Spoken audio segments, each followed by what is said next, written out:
Всем привет, это канал Готовить Просто и я, Ольга Матвей. Сегодня будем готовить всем известное и всем полюбившееся блюдо цыпленок табака. Дома его приготовить очень просто. У меня есть два варианта приготовления цыпленка. Но сегодня мы будем готовить один вариант, наверное, самый популярный, целиком весь цыпленок, такой красивый, зажаристый, вкусный. Ну, в общем, начинаем.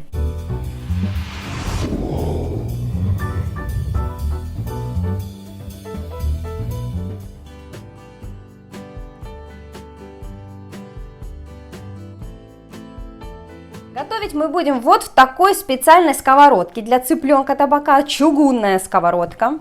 В ней идет вот такая крышка вместе с ручкой с болтом, который придавливает мясо к сковородке. Это очень удобно.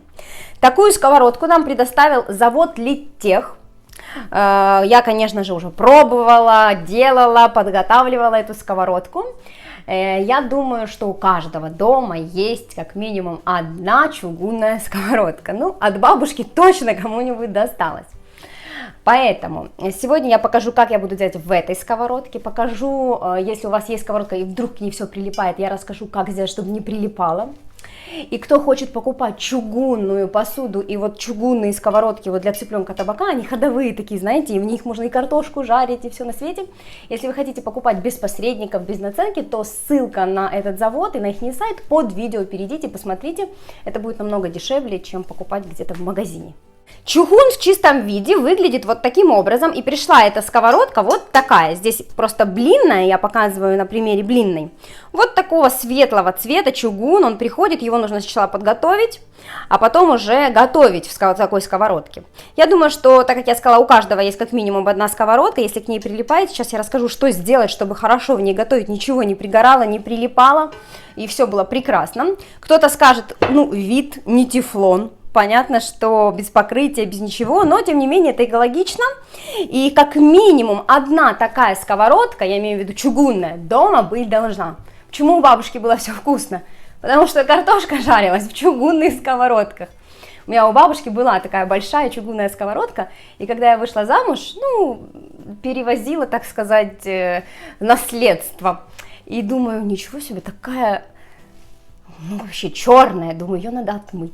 Взяла шкребок и отмыла такие эту сковородку, и потом не могла понять долго, почему к ней все прилипает. Раньше ничего не прилипало, а теперь все прилипает, даже яйца невозможно пожарить. Потому что чугун на вид, когда обожженный, он вот такой, но зато еда в нем вкусная, нагревается равномерно. Ну, в общем, хорошо, начинаем. Я думаю, что как минимум одну сковородку вы дома найдете. Если именно такой нет, то вы можете использовать любой груз на сковородку, чтобы придавливать цыпленка. Значит, как подготовить вот такой чугун, или есть у вас сковородка, но к ней прилипает? Ну, во-первых, ее нужно просто помыть с обычным моющим средством, только мягким, не абразивным. То есть возьмите просто какое-то, вот знаете, какое жидкое моющее средство и просто помойте. Потом, почему чугун ржавеет? Его нельзя оставлять мокрым. Как только вы помыли, его нужно вытереть насухо. Дальше, что мы делаем? Неважно, старая у вас сковородка или новая у вас сковородка. Я беру масло, беру льняное масло. Можно использовать подсолнечное, но подсолнечное будет дымиться сильно, гореть будет. А вот льняное, да, как раз идеально. Я беру вот такое масло льняное и пропитываю сухую уже сковородку маслом. Значит, чугун имеет такое свойство, он впитывает столько масла, сколько ему нужно.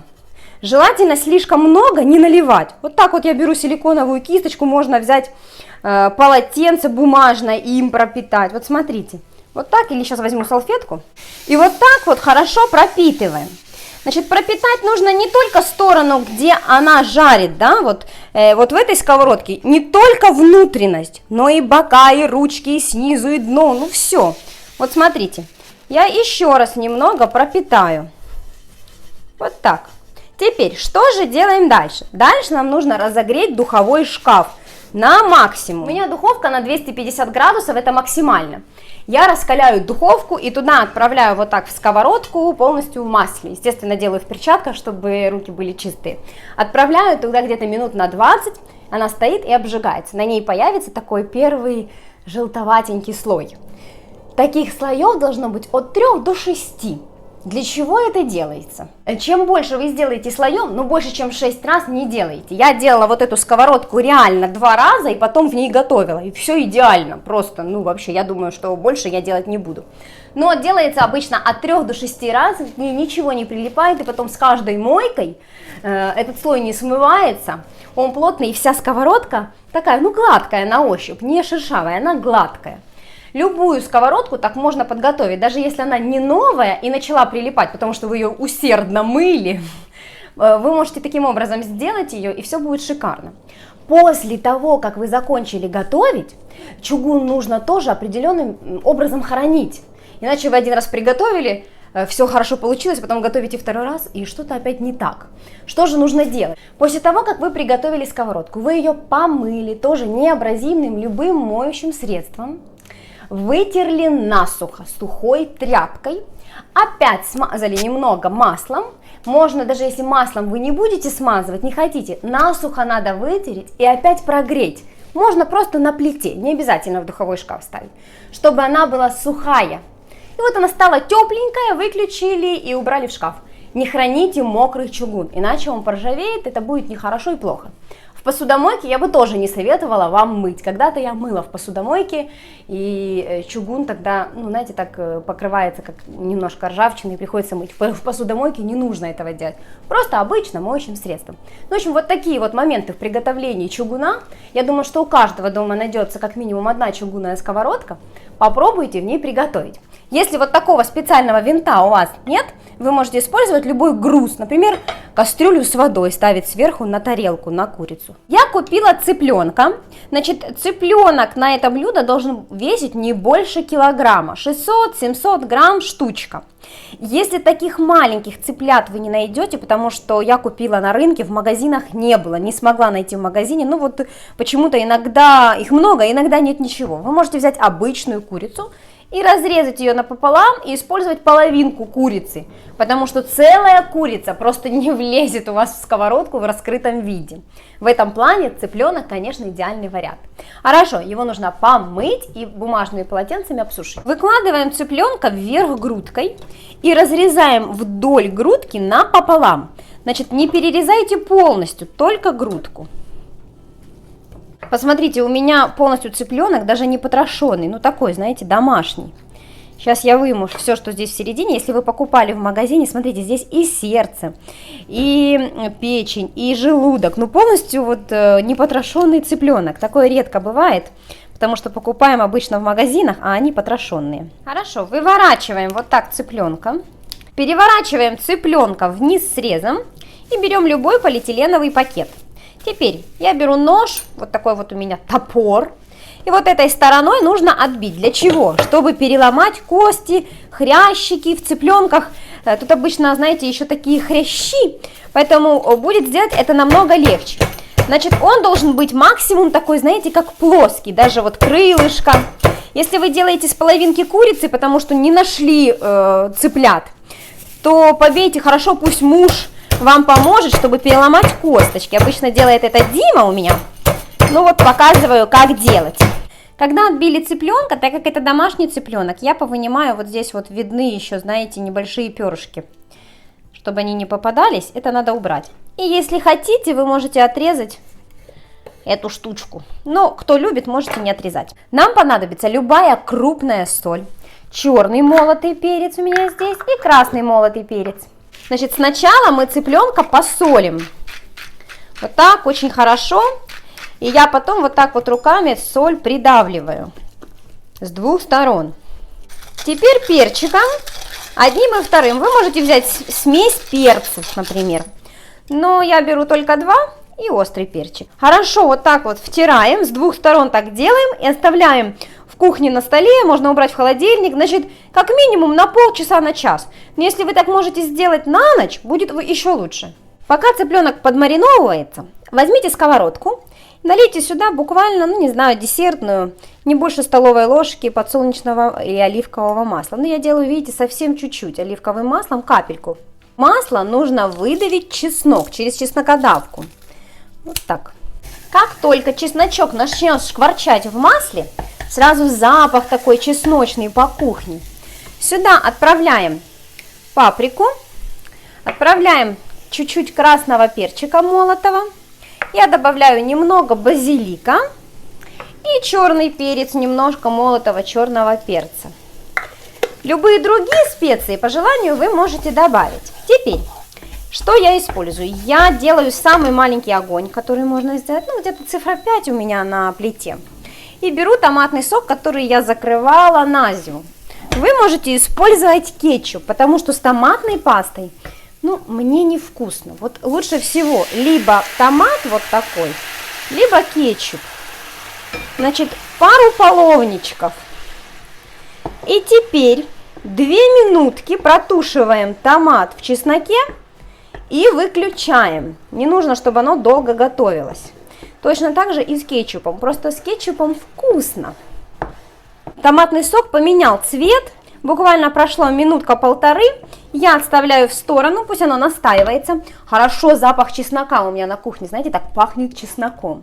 Все, отставляем, это будет такая небольшая заправка для нашей курицы.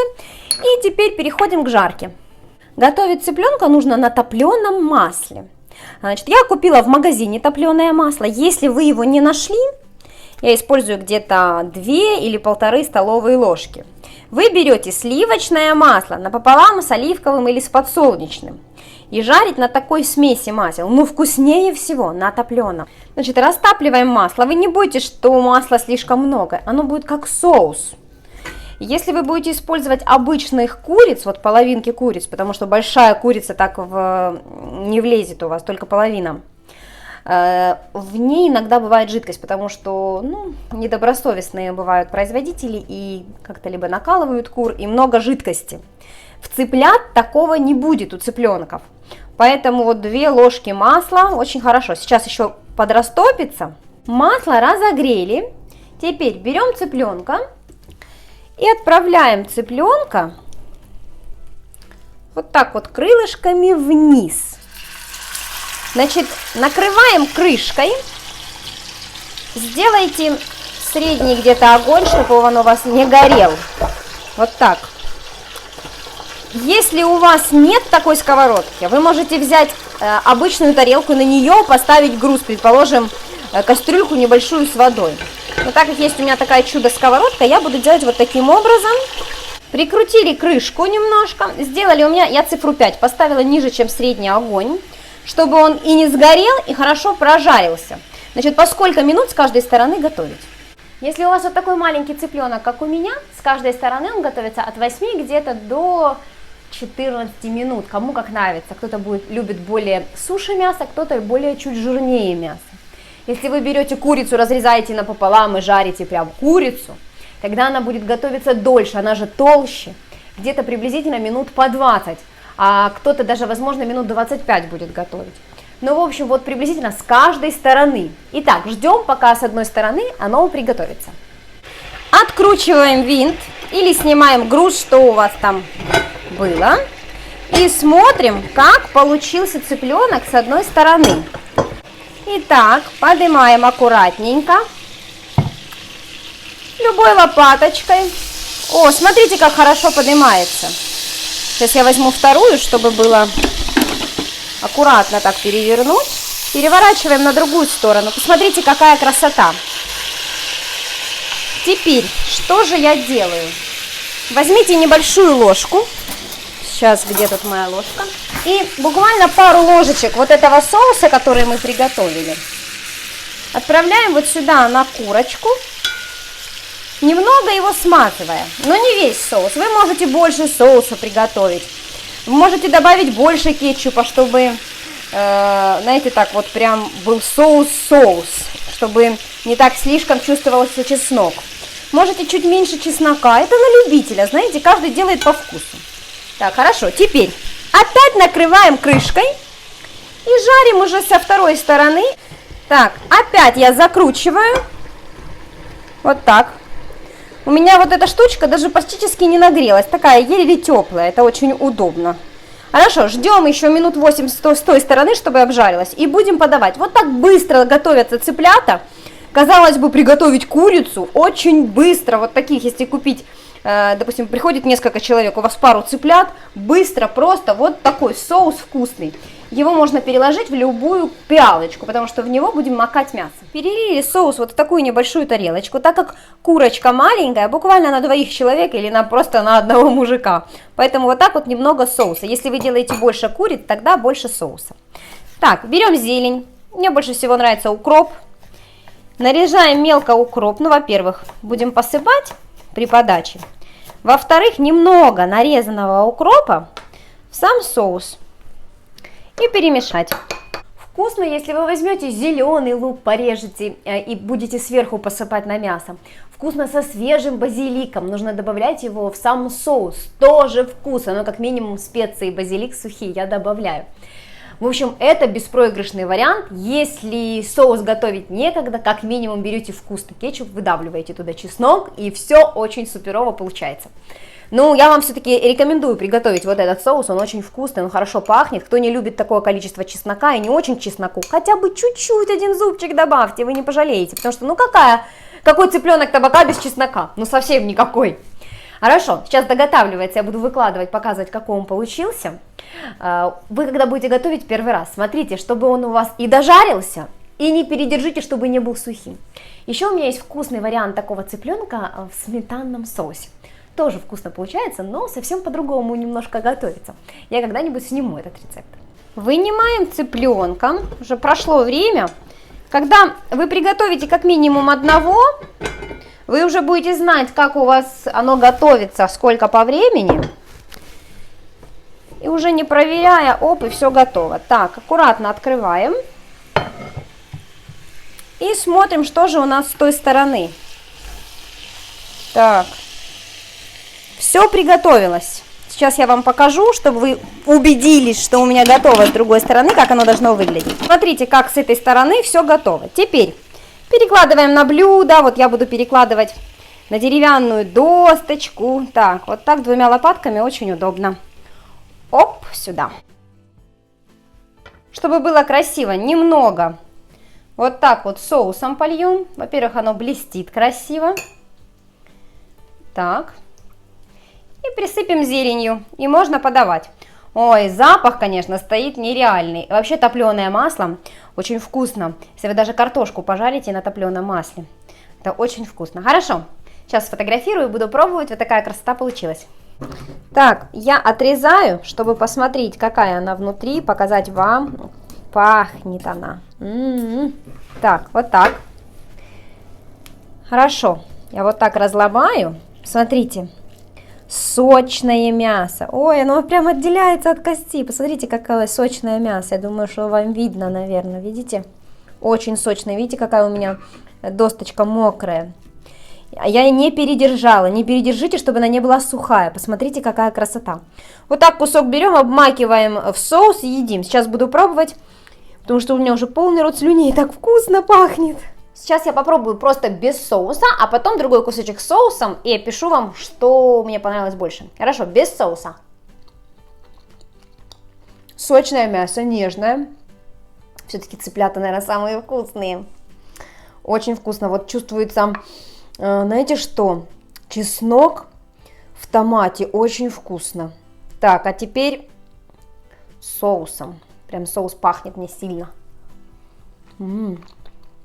С соусом вкуснее. Соус дает сочности. Кому много чеснока, кто не любит чеснок, много не добавляйте. Но я люблю чесночное. Очень вкусно с чесноком. Мне кажется, знаете, тут даже особо костей нет. Здесь все хрящики, оно такое нежное. Очень-очень вкусно. Так, еще кусочек съем. Хочу сказать, что вчера я тоже делала цыпленка табака, но только не цыпленка, мы делали полкурицы. Просто так, для разнообразия, думаю, все равно завтра будем снимать цыпленка, давай полкурочки приготовим. Так я вам скажу, что по вкусу магазинная курица и вот такой домашний цыпленок на рынке, такое впечатление, что это были 2 разных блюда. И то было вкусно, но это не идет никакое сравнение с курицей, поэтому найдите цыплят. Сочное, нежное мясо, чеснок, томатный соус, это очень вкусно. Всем советую и рекомендую приготовить. Спасибо, что сегодня были со мной, выдержали всю мою болтовню. Обязательно приготовьте, пишите комменты. Может быть, вы готовите как-то по-другому, напишите мне рецепт. Мне тоже будет интересно посмотреть, как вы готовили. А кто сделает, обязательно сфоткайте и пришлите мне фотографии. Пишите комменты, ставьте лайки, подписывайтесь на мой канал. Ну, в общем, всем пока-пока.